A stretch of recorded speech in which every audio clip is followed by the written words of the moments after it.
Hey everybody, it's great to be here on our Wednesday Bible study yet again. I'm so glad that everybody's here to join us, and we're just so excited to have Bible study as we do every Wednesday. Although we can't be together in person, it's great to have it here on the stream. So I hope you've been reading through the book of Job. I think the book of Job is one of the books that really we can relate to.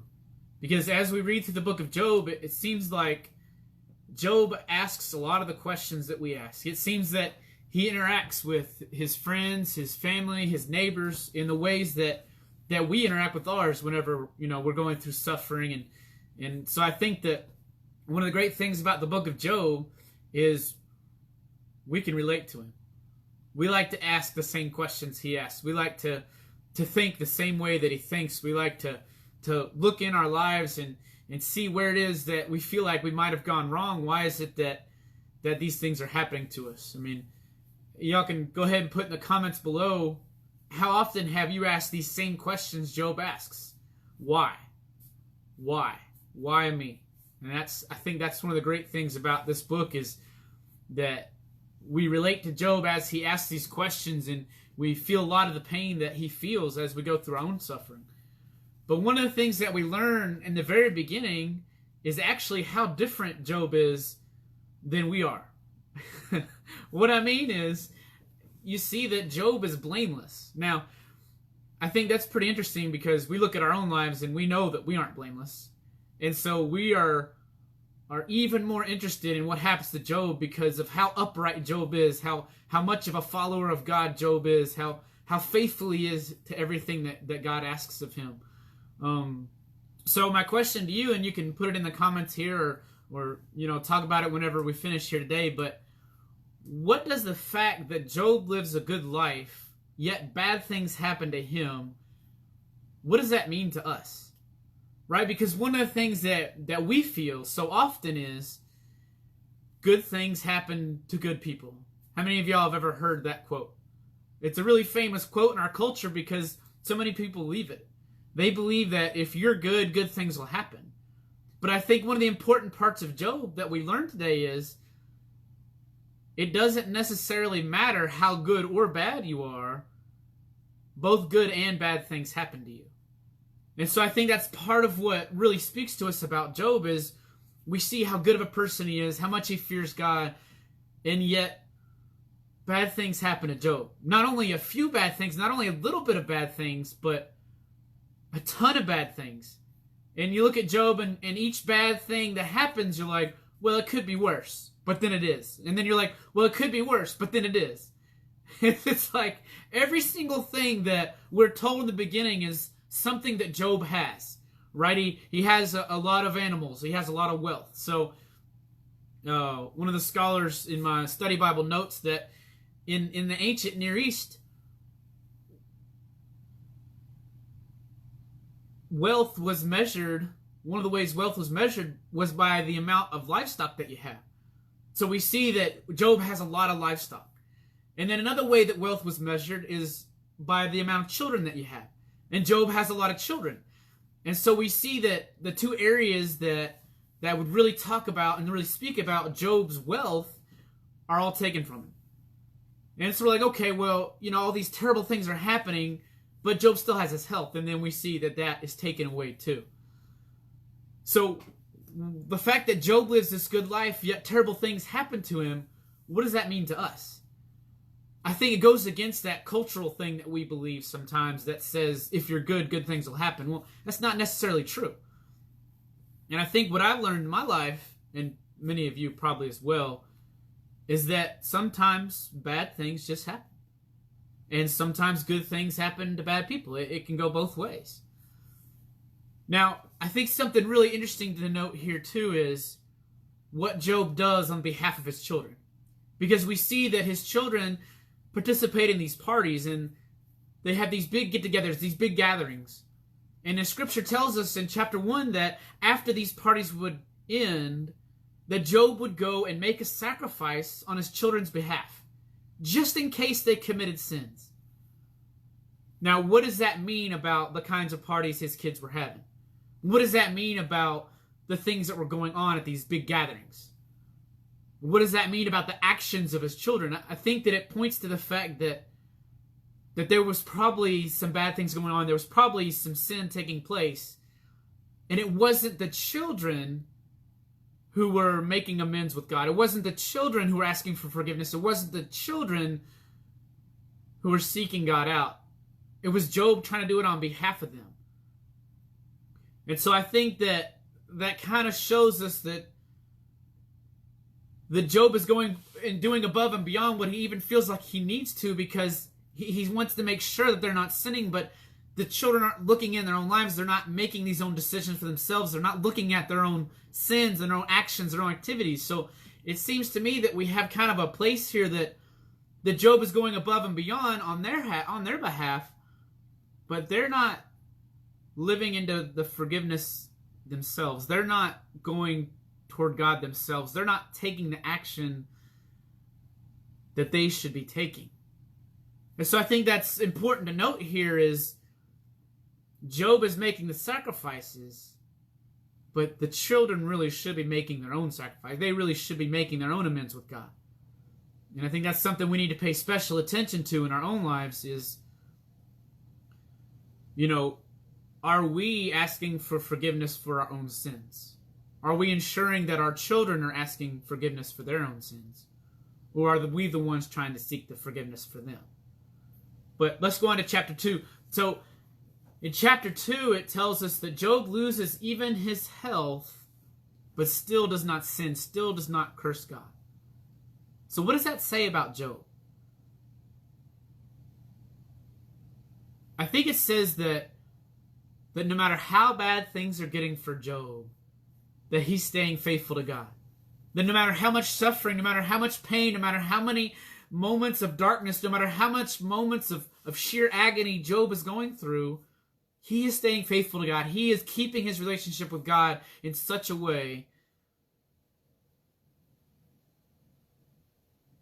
that he still trusts God, he still believes, he still follows, he still serves God faithfully, even with all this darkness, even with all this pain, even with all this suffering. And I'm amazed at Job's action. Because he loses his livestock, he loses his children, he loses his health, he loses everything. And yet he stays faithful to God, yet he keeps his faith in God, yet he remains one of the group of people that continues to believe and trust in God. And so before we get into the rest of the book of Job, I think this part of the book of Job really speaks to us and helps us to pay special attention to Job's actions, because if Job, through all of this, can stay faithful to God through everything that he loses, which is all aspects of his health, his life, his family, he loses it all, and yet he remains faithful to God. So what does that say about our own lives? What does that say about the pain we suffer, the darkness we go through? How does that speak to us? I think it opens our hearts to seeing not only that Job remained faithful, but to know that at the same time that God suffers alongside us. That when bad things happen to us, that God experiences that pain with us. And he can help us get through it. Verse 10, in all this, Job did not sin in what he said. So how do you think he was able to complain the way that he did? Remember, because he is letting it all out. He is saying everything, that all the pain that he feels, all the agony that he's facing. He doesn't understand. He's asking all his wise questions, yet he does not sin. So what does that say there about us? And what does that say there about his own actions? What does that say there about what he's doing? Is right, he's staying faithful, yet being able to vent, being able to share, being able to talk about all the pain that he faces, yet he's staying faithful to God. And he's not sinning. He's not rebelling toward God. He's not turning his back on God. He's not cursing God. He's not doing everything that we shouldn't do. Even though he's in the middle of all this pain and suffering and darkness, he's faithful to God. And he doesn't rebel. He doesn't turn from God. He doesn't allow his pain to cause him to sin. So what does that say about the life that Job lived? I think it's pointing to the fact that we can complain, we can vent, we can talk about our suffering, but yet not go so far that we sin, not go so far in what we're saying that we rebel toward God, that we curse God, that we sin. Because one of the problems with sin is that all sin does is it puts a barrier between us and God, right? I mean, think about whenever we sin, and whenever we sin, we feel that we either A, want to run from God, or B, want to hide our sin from God, right? I mean, how often have we been proud of the sins we've done and said to God, "Hey God, guess what I did today?" Right? I mean, who does that? And we don't do that because the pain we have, the shame, the guilt, the regret from the sins we commit is what's keeping us away from God. And we have to give all that to God and return to Him. We can complain to Him. We can tell Him the pain that we have, the suffering. We can ask these questions without sinning, without turning from Him. And then we get to the latter part of chapter 2 that's so important because his friends have traveled so far and they're here to be with him, and they do everything right in the beginning, right? They do the big things in the beginning. They are simply there for him. And I like this in chapter 2 at the end that even says that they sit on the ground with him for 7 days and 7 nights. An entire week they sat with him because they saw how great his suffering was. And they do everything right in the beginning. They don't say anything. They are simply there with him. The ministry of presence is what that is. And I think God intentionally seems to do this in the scriptures to point to what we should be doing. And what we should be doing is when our friends suffer, when our families suffer, when they're facing their pain, we simply need to have a ministry of presence. We simply need to be with them in their hurt. Not try to explain it, not give them the cliches that sometimes bring more pain than they are helpful. But just to simply be there with them and help them in all the ways that they suffer. And let them know that we care, that we love them. But what we see here is when his friends try to open their mouths. It's when they try to tell him exactly why things are happening, or they try to give him advice, that the difficulty starts. Chapter 3 is a really hard chapter to read. Because in all of chapter 3, what we see is what? If you've read chapter 3. Yeah, you can comment below, but I think you're right. Job is lamenting. He's got almost an entire chapter lamenting, an entire chapter of this is the pain, this is the darkness, this is the suffering. Why is this brought upon me? Why do these things happen? Why is this pain in my life? Right? And this is where we relate to so well to Job, because we have our own pain, we have our own suffering, we have our own darkness. And we're relating to him because we don't understand ours either.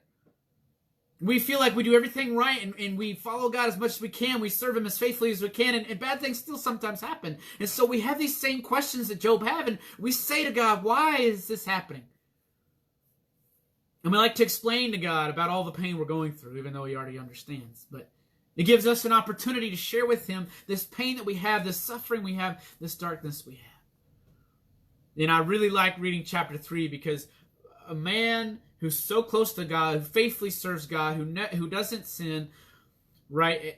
In all that he's saying about God, he doesn't sin. He's still lamenting. He's still explaining the pain. He's still talking about the suffering that he has. Chapter 4, his friend Eliphaz tries to help him, which on the outset is good because it's so important for us to be there for our friends. But Eliphaz, however you want to say it, says some things that may help him, but don't seem to help Job, right? He talks about, throughout the chapter, about the kind of man that Job always has been, right? And Eliphaz seems to be talking about his confusion and he doesn't understand why these bad things are happening to Job either, because what Eliphaz is used to seeing is when evil people do bad things, they perish. These terrible things happen to them. So for Eliphaz, he's talking about how those who are evil, usually the bad things happen to them because of their actions. They've brought it upon themselves. Which isn't very helpful to Job, because as we know, Job hasn't done these things that Eliphaz is talking about. So we move into chapter 5, and Eliphaz is still talking. And he starts to talk about how Job should bring his case before God, how Job should say to God, hey God, here's the suffering, here's the darkness, here's the pain that I'm facing. And he should lay it before him like a case that you would lay in court. And so Eliphaz's answer to Job's suffering is, well, if you go and talk to God about it, surely he'll give you an answer. If you go and bring it before God, surely he'll answer you and help you to know exactly why these things are happening. Eliphaz's belief is that Job simply needs to go and talk to God and bring it before God and lay it before God so that he can get the answer that he wants. Because he's saying, the kind of man that you are, these things shouldn't be happening to you. If you look at verse 13, he talks about how God catches the wise in their craftiness, and the schemes of the wily are swept away. Right? He talks about how when they have these schemes, when they do these things, it's all washed away. And for Job, he's thinking, well, I haven't done anything. I haven't done anything to bring this evil upon myself. And so all he seems to do is add to Job's pain, add to Job's confusion, add to Job's suffering. We move on into chapter 6 and 7, and we see once again that Job is beginning to lament, that Job is beginning to explain the pain. Right? Verse 8, oh, that I may have my requests, that God would grant what I hope for, that God would be willing to crush me, to let loose his hand and cut off my life. We see there that Job has gotten to a point where he cannot understand his suffering. He cannot fathom the depth of his suffering. Verse 10, then I would still have this consolation, my joy in unrelenting pain, that I had not denied the words of the Holy One. Job is saying here that even in the midst of his darkest moments, his worst absolute moments, when he's having these thoughts about the end of his life, he still finds consolation in the joy in God. Because he has not denied God, because he has not rebelled against God, right? We see in those moments that Job is still close to God. That Job is still finding joy in God. That Job is still turning everything over to God. And you continue to read on down through chapter 6, and Job's still lamenting, but yet he's still calling upon God. He's still asking for God's presence. And I think Job realizes there that even though he feels he's in the darkest moments of his life, that he still knows God can bring him joy. He still knows God can bring him out of the pain. He still knows that this isn't the end, because God can be there for him. Chapter 7. Job is still lamenting, but his lamenting begins to change to a conversation with God. He's asking God about humans. He's asking God about our suffering. He's pretty much asking him why. But I like in verse 11 when he says that Job says he won't keep silent. And he seems to be saying that in his relationship with God, he's so close to God that he knows, even though he can't understand his suffering, even though he can't understand his pain, even though he can't understand what he's going through, that God is there. And that he knows that God is there. And he feels God's presence. And just as you read through chapter 7, you see he talks about his body being clothed with worms and scabs, and he's describing the absolute depth of the pain that he's facing. Which I think that's something really interesting about the scriptures, is whenever they describe to us the absolute depth of the pain and agony that Job's facing, they use such interesting adjectives, right? They talk about worms and scabs. I mean, if you think about it, it's nasty. But I think that's on purpose.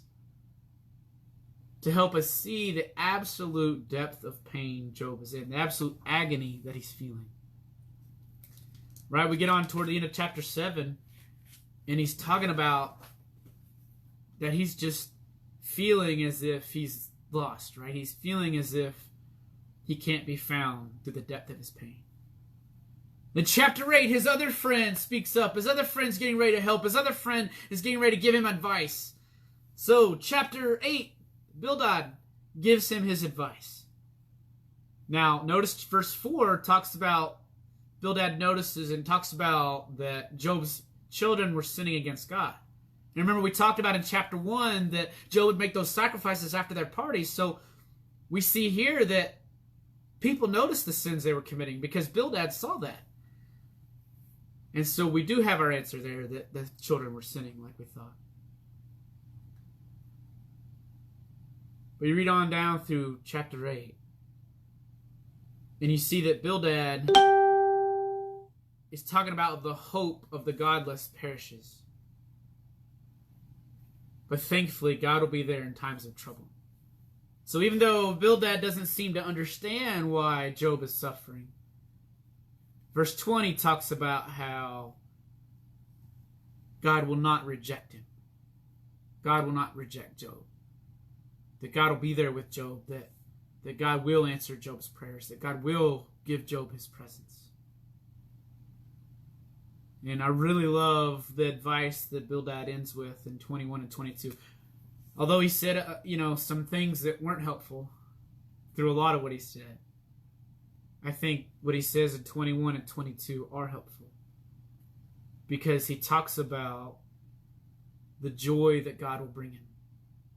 The joy that God will bring back to Job. The joy that God will give Job. The restoration that will take place. It's like he's encouraging Job and helping him to know that God will encourage him and be with him, at the same time reminding him of God's love and helping him know that God will be there to fully restore him. And Bildad ends his thoughts for Job with encouragement that God will restore him. And I think that's good news in this chapter in Job, because aside from all the pain, the suffering, and the misunderstanding of why, we get to this point at the end of 8 where he's helping Job to know that God is with him and God will restore him. And so I think at this moment God is speaking through Bildad and telling Job that he's with him, telling Job he'll be there, telling Job that he'll be restored.